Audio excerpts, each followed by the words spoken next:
A little bit of moving there.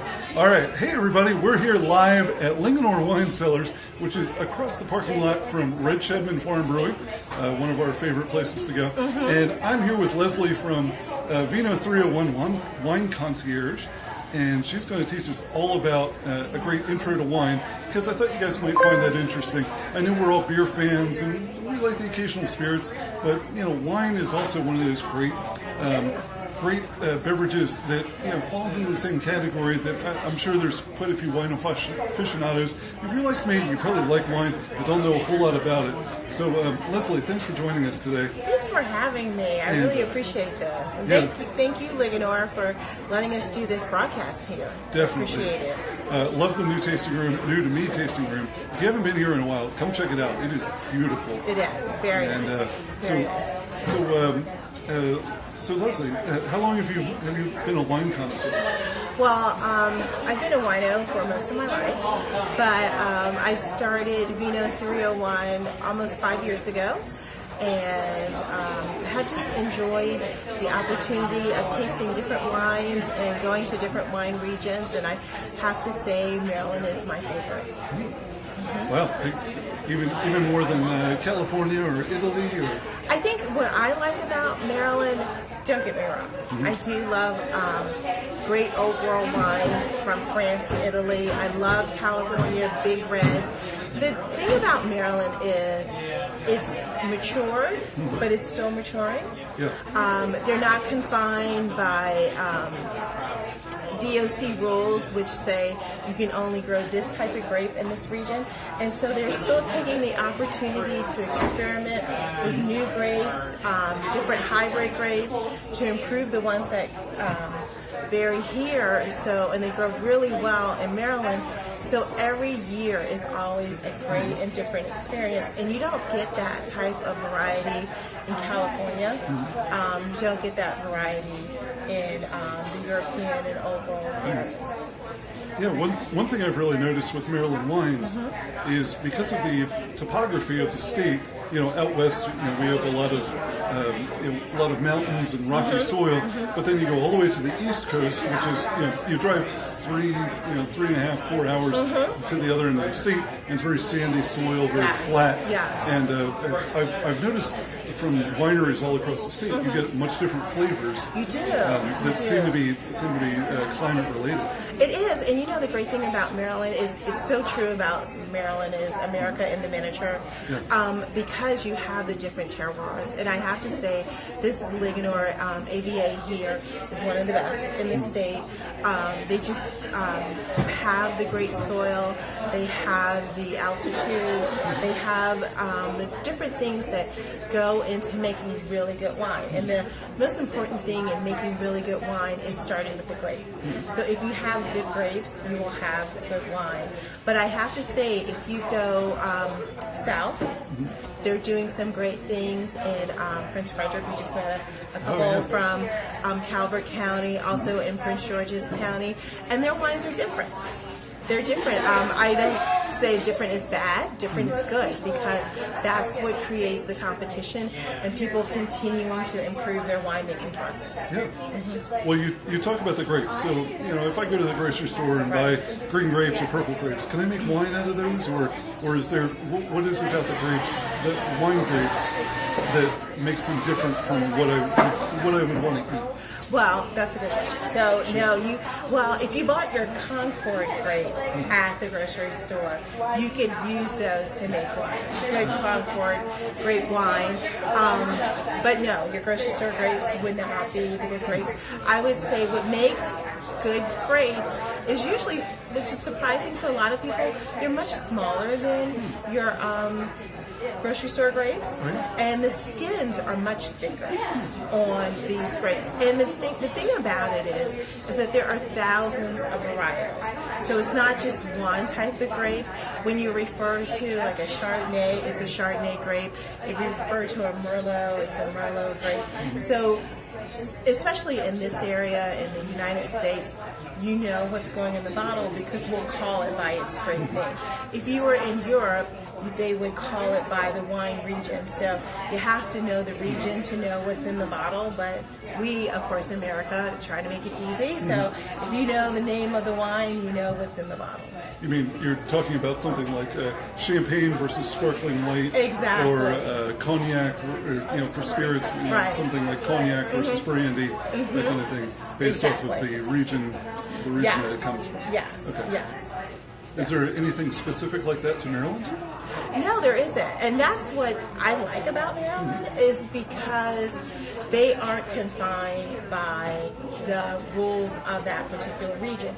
But the wine industry in Maryland is very mature.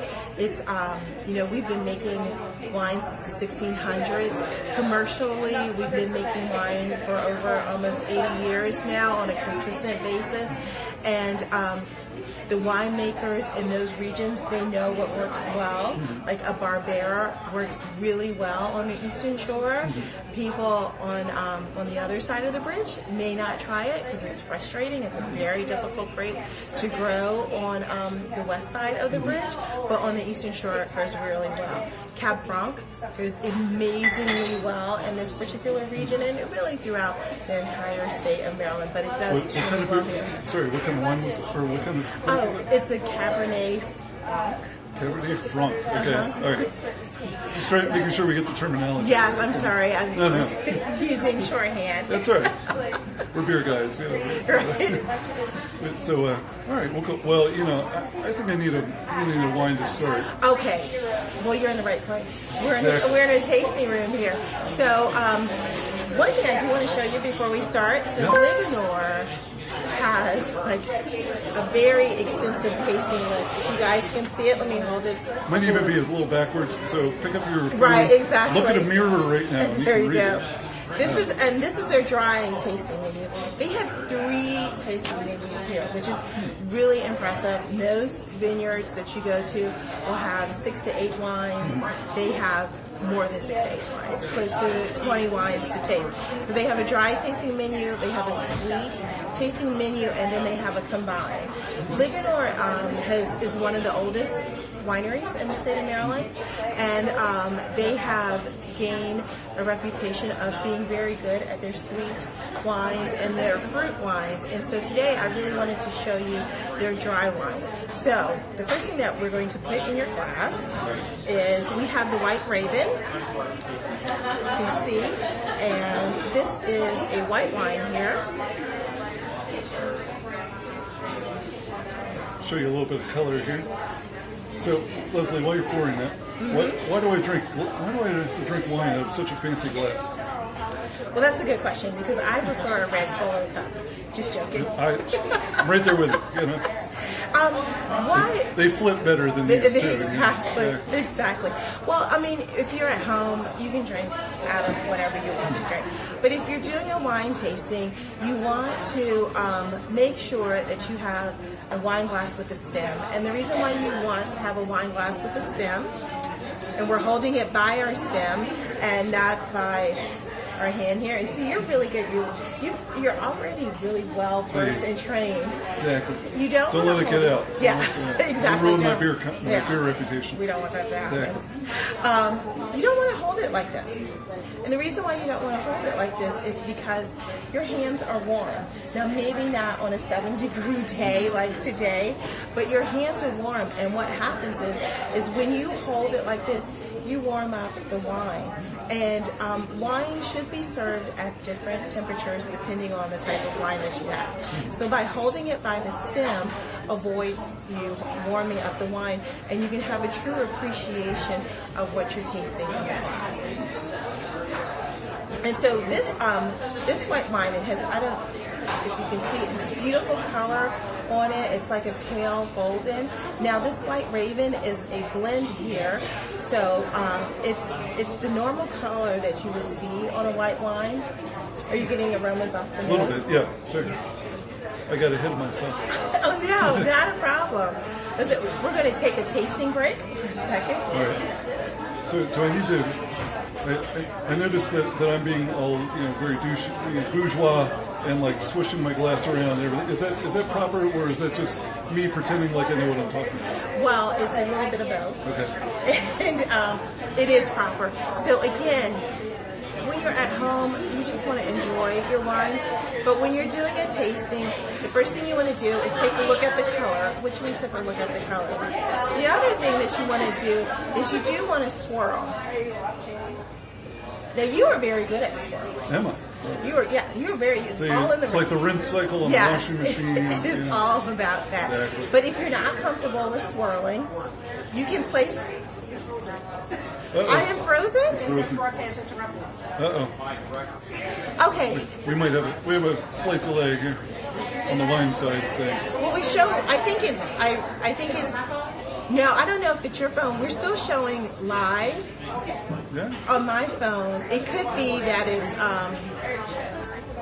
it could be the Wi-Fi. Oh, are you on?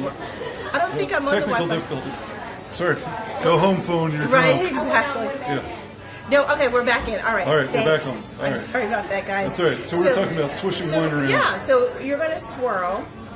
And if you don't feel comfortable in swirling like this, you can put your glass flat on the table and swirl on the glass. And you will not spill. You can swirl for days and you will not spill. And the purpose of swirling is to put air into the wine. You put air into the wine so you can smell the different aromas. So with some red wines, when they first open them and then use the aerator, it's the same concept of putting air into the wine to open it. So you had an opportunity to sniff? Yes. And what did you smell? Smelling some grapes, maybe a little bit of a lot of fruitiness in there. Maybe I don't know, a little bit of a pungent fruit. I guess a little bit of maybe a slight white pepper or something. Yeah, and did you get a little? I got a little honeysuckle. That's okay. Yeah, honeysuckle. And you do that very well. Yeah. You because most people are bashful about when they sniff. They gradually just put their nose a little in the glass, but you put your nose all the way in there, which you should do, because that way you can get more aromas off of the wine. So you are an expert. Well, there you go. And much like we do with beer, with IPAs, they're very aromatic, and even some of the lagers and pilsners have great aroma to them. So you can do the same thing with beer as well. They typically pour it a little higher, so it's harder to swish. But you can do the same thing with beer as well, and get a similar effect of really introducing that oxygen to really get the aromas going. Exactly. Yeah. And so go ahead and taste. And when you taste, I encourage people to taste 3 times. Because your first taste, you'll probably just get the taste on the front palate. And then the second taste, you're going to pick up more aromas that you didn't before. And you try to breathe through your tasting, which sounds really funny, but you're going to try to put more air in there, and you'll notice a different tasting on your back palate the second time. Yeah, definitely. That's pretty nice. Just a little bit. It's not like a beer where you want to chug it. Just a nice little sip. I myself tend to, and I do this with spirits as well, and sometimes with beer, with the higher quality beers. Is I'll put a little bit in front of my mouth, and then just sort of it almost like holds there on my tongue, and I inhale just a little bit to bring a little more oxygen in, and it really opens up the flavor. You'll notice it a lot with whiskeys and things like that. That it really brightens it up, and I notice it's doing it the same with the wine as well, especially on that second. And that second taste, it does make a difference. It does make a difference. So I am getting a little citrus, not a lot, a little citrus. And honestly, I did not ask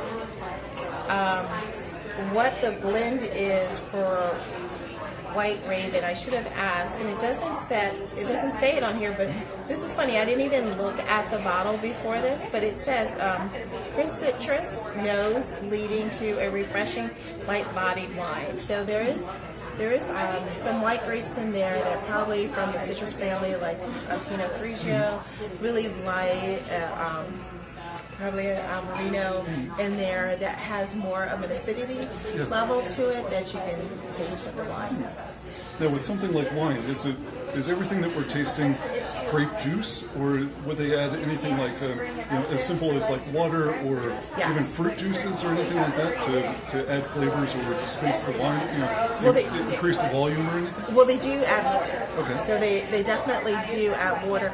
It depends on the wine, where they may add like a fruit juice to it to bring out different flavors. But typically, for your regular dry wine, for your regular Pinot Grigio, they would not add additional flavors to it. Okay. I think earlier we were talking about chocolate wine. Yes. And that's where you have additives to it, because obviously grapes don't taste like chocolate.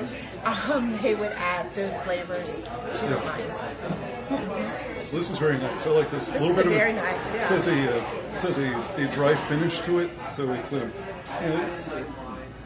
you can feel it in your mouth and on your tongue a little bit.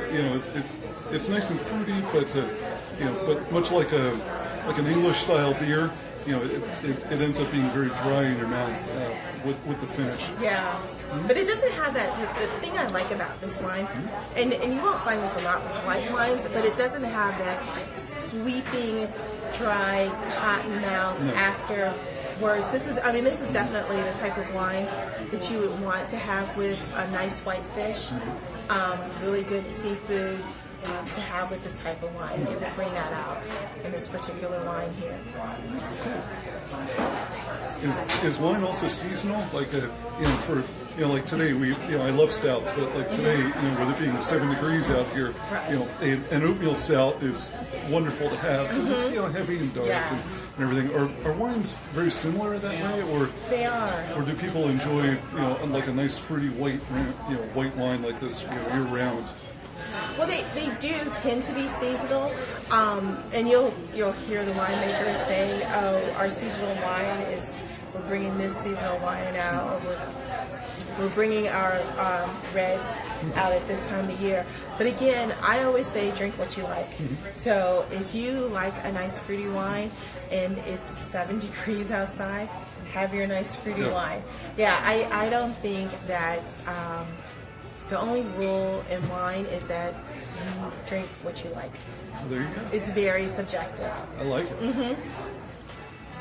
Cool. Do you happen to know what kind of with beers on the high end they tend to be 13%, some are even more than that. Do you happen to know what the alcohol content would be for a wine? So the average alcohol content is about 13%. Oh, okay. Like you nailed it right there. Go. And I'll share this little secret between you and like the 2 million people that are following us right now. So all wine, before it's bottled, the labels have to be approved by the federal government. And the safe zone is between 13 and 14% to easily get your labels approved, slapped on. When you start getting higher than 13 higher than 14 or lower then there's a little more scrutiny that goes into your labels. So most wines fall in that range. It's not, it is an exact science, but it's not an exact science. Wines that you see that have a lower alcohol percentage, I always tell people that those are a good indicator that the wine tends to be sweeter. So if you see anything 9% or lower, it's going to be a sweeter wine than your average 13. So if you're in your fine wine store and you're not sure what to get and say, you're looking in the European section, and like I mentioned earlier, they don't say what's in the bottle, they just mention the region, and you're like, oh, but I'm really a big Riesling person. Look at the alcohol percentage and see what that percentage is. It'll give you an idea if it's a sweeter or a drier one. Would you... So I'm gonna dump because it's been a great day of beer tasting. Exactly. And I still have to drive home. Exactly. We'll dump some of that in the glass on the way out once the camera goes off. Exactly. All right. Well, go ahead. We're gonna try the next one. So the next one we're gonna try a Chardonnay, and I like to refer to Chardonnay as the chicken of the wine world because it's cowardly.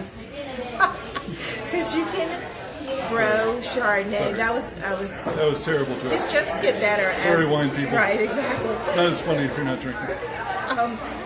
A Chardonnay, you can grow a Chardonnay just about anywhere. So just like you can have chicken just about anywhere, Chardonnay grows well anywhere. The funny thing is it's a little challenging in Maryland, but a lot of people still grow Chardonnay here, and it's considered one of the noble grapes as well. Now in Maryland, you will see a lot of unoaked Chardonnay, and when they talk about unoaked Chardonnay, it's the aging process. It's what the tanks, where they actually put the wine in, and so they'll put them in steel tanks. This one is a little, it has like a little yellow, which indicates that it probably is an oak Chardonnay, that they aged it in oak barrels for a little while, and they may have transferred into steel tanks, but that's a good indication of how the wine was aged.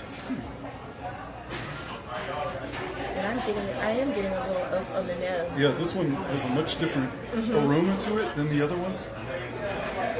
I actually like the way this one smells a lot better. The other one was really nice and light. This one actually, this has a lot more complexity. Yeah, it does.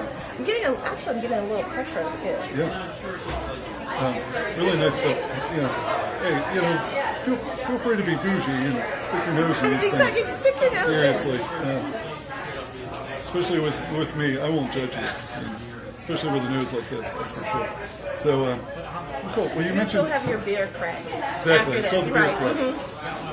I'm sorry, go ahead. No. So you mentioned noble grapes. Can you define that for us? Sure. So the noble grapes are the traditional European grapes. And this is your Chardonnay, your, as I mentioned, your Cab Franc, your Cabernet Sauvignon, your Merlot, your Petit Verdot. These are those traditional, your Sauvignon Blanc. The grapes that are the center or the grandfather, I would say, the grandmother of the wine world, and they are the basis of how many of the other hybrids were created. Cool. Well, so if I was, you've mentioned Cabernet Sauvignon and Chardonnay and everything. If I'm just trying wine, like a lot of our, a lot of Frank About Beer fans, or of course, beer fans. If they were to try a wine for the first time, or think about just grabbing a bottle to see what it's like, what would you recommend? What would be a great intro wine for somebody? I would say go for a blend. Okay. Don't do, I've talked a lot about we call single varietals, where I mentioned the typical grapes. I would say go for a blended wine that has more than one grape in the bottle, because what happens is that single flavors are muted, and then together the flavors are enhanced. So that gives you an opportunity to train your palate on having a wine while still enjoying the wine. I would not go for like the granddaddy of a Cabernet Sauvignon for your first time out of the block. It's kind of like going for, I would say, an IPA for the first time that you would have a beer. It might be a little shocking to the palate. Skip the triple IPA. Right, It's exactly. your first time out. Yeah. Well, then, would the label on the bottle say it was blended? It would say it was blended. Okay. Like this one, the first one that we tried, it doesn't have a single varietal listed. So the assumption is made that it is a blended. Okay. It is a blended wine. And the other thing too is there's no dumb questions. So get to know like your local wine guy, because they're happy. They're going to geek out on wine like I do, and they're happy to show you around the store. And they're not just going to promote the wines that the distributors brought in. They're going to really tell you, like, this is the wine that I like. Yeah. Do you find a large variance between, is it worth spending $200 for a bottle of wine versus, I guess a $3.99, $3.99 bottle of wine is probably not too great in most cases, but is it worth? If you spent $200 for a bottle of wine, is it worth it? do you find? No. Okay. No. If you are What not would be? right. Sorry. What would be a great? A good price point. Yeah. What would be a great price point? I would say if you spend between $20 and $50, which is a big range for a bottle of wine, that's a good price point. Now, if you have a, I'm sorry, guys. Chardonnay that we're having now, as Alanis Morissette says, I always remember it from the Alanis Morissette song about the black fly in your Chardonnay. I think if there was a black fly in this Chardonnay, I'd pick it out and still drink it out of the bottle or out of the glass. It's really good. It's a lot different than the previous one. It's more dry. Because you'd want this with what? Something like a white meat, like chicken or fish, that kind of thing? You could do that with that. But the other thing is, I want to say, is people have always said white with white, red with white, red with red. But with this wine, it's a little heavier. It has a little more body in it. So you could do it with a red, a light skirt steak. I wouldn't do like a big porterhouse, but you could do this with a light skirt steak. You could probably do it with like a cordon bleu that has like good fat and a cream sauce, and this would stand out to it. So don't be afraid to switch the meats with that. Don't listen to conventional whiskey. Okay. Yes. All right. So far we've had the blended white wine. We're on the Chardonnay right now, and so would you say this is like a sort of like light medium kind of progression that you're taking us through? Yes, this is definitely a medium progression we're taking us to. The Chardonnay is on the fuller body white wine. I'm going to move this out my way. There we go. The Chardonnay is on the fuller body side of a white wine. And so you like I said, you could do something with a cream sauce with this. So the next one we're going to do is a Shamisen. And the reason why I selected the Shamisen, let me show you this here, if you can see the Shamisen. It is a grape that grows like wildfire in this mid-Atlantic region. Does very well in Maryland and has been the unofficial grape for Maryland for a long time. It also does very well in Virginia. And look at it, it's like inky black. I was going to say, this looks like the stout of the wine world or something. It is inky black, and usually when you look at the color, it kind of gives you an indication of what you're going to experience. But when you drink a Shamisen, this, and I haven't had Linganore Shamisen in a while, but it actually has a lighter body. So it's not as tannic. You're not going to have that mouth sweeping dryness that you would get from a typical red wine. So if you are trying to introduce yourself to a red wine, a Shamisen is a great wine to do because it's on a lighter body of the red wines. Tannins, not a word we hear in beer world all the time, right?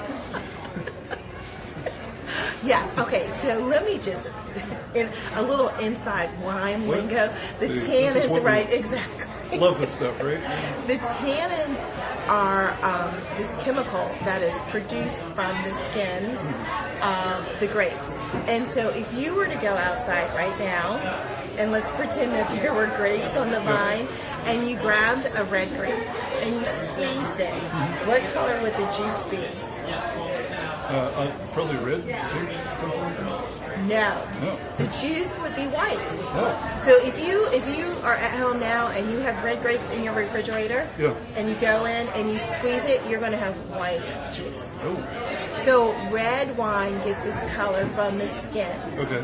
It gets the tannins from the skins and any stems that are left and the de-stemming process. And that is what is actually that, they say that's good for your heart. Why red wine is so good? Because it has the antioxidants there that help produce healthy heart. So that's how we get this beautiful color, because the Shamisen is a really deep, inky purple grape here.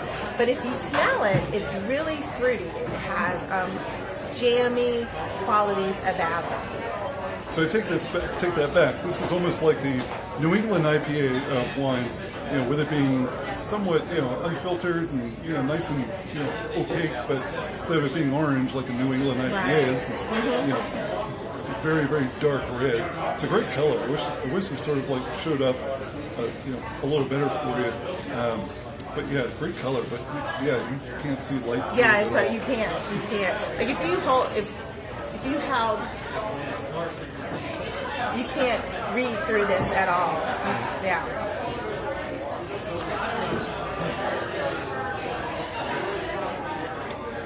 Oh wow, that's really different. I've never had actually I've never even heard of a Shamisen before.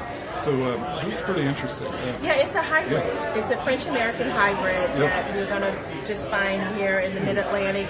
You might find it interestingly, I have one in Missouri, the Shamisen, and it was pretty similar climate over there, so it grows really well in this area. No, this is cool. I totally expected this to, just have a taste of it, have it just like completely dry out my entire mouth. Much like a Merlot or something like that, and it's not at all. This is good. I like red wine as well, but yeah, this is much different than I expected it to be. So I guess the lesson learned is try your blended wines, things like that. But then if you have somebody like a Leslie next to you, yield to their knowledge because some of the stuff is going to surprise you. Yeah. Cool. This is really good. I like this. Leslie, is there anything else that we should maybe cover, or what would be any other great tidbits for the casual wine aficionado? Yeah, I would say don't be afraid to try different wines. And, wine can be as expensive or inexpensive as you want it to be. But if you go to your local wine store, there's always a tasting. So find out the tasting days, like call them and say, when are you doing tastings? Because they want you to come up there and try it. And that's a great, inexpensive way. And by the way, they don't charge you for that. I know, it's usually free. It's free. So, cheap guys like me. Exactly. That's a cheap day. Exactly. We're going to a wine store. And I'm going to need a third taste of that. So try different things because you'll be amazed about what's out there. The other thing about wine is that it changes every year. Like every year, there is a new crop of wine, of grapes being grown, turned into wine. So don't be surprised if that favorite wine that you have tastes a little different the following year because different grapes in the bottle. So try a whole lot of things. Train your palate to enjoy food with wine, because wine, as much as I like to sit at home and drinking my bottle alone, it really is meant to be enjoyed with food. So try different food pairings with it. If this is your first time really trying wine and wanting to enjoy wine, the best way to do it is introduce food, because it takes the pressure off of your palate to discern those flavors in the wine. You start to enjoy the flavors of food with the wine, and then that gently introduces that to your palate. Cool. All right. Well, I don't know about you guys. I'm going to probably have some more, couple different flavors here. I think while we're here at the winery. Yeah. There's what, 12 different wines or something? 16 different wines. 16 different wines. We've had 3, so. We're behind. I need to catch up. We're really behind. So I got another 13 to go. Wine or Linganore is just one of probably 20 wineries across the state of Maryland. Oh my goodness, there's over 100 wineries in the state of Maryland. Well, there you go. See, that's the beer guy in me. So so definitely check out. Maryland wine is nothing to blow off. Right. There's some great wine out there. Exactly.